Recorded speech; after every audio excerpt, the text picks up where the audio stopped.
مفلسی یعنی غریبی دور کرنے کے لیے وظیفہ۔ بسم اللہ الرحمن الرحیم۔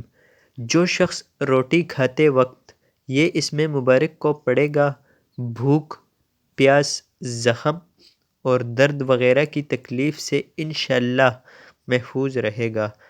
تو دوستو وہ اللہ تبارک و تعالی کا نام کون سا ہے، یعنی وہ کون سا اسم مبارک ہے جس کو آپ نے روٹی کھاتے وقت پڑھنا ہے، تو آپ کی غریبی بھی دور ہو جائے گی اور آپ کو زخم اور درد وغیرہ کی تکلیف بھی نہیں ہوگی۔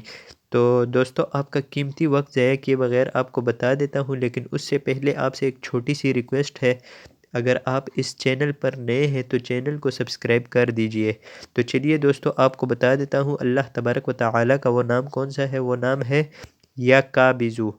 یا قابضو آپ نے روٹی کھاتے وقت پڑھتے رہنا ہے۔ اللہ حافظ۔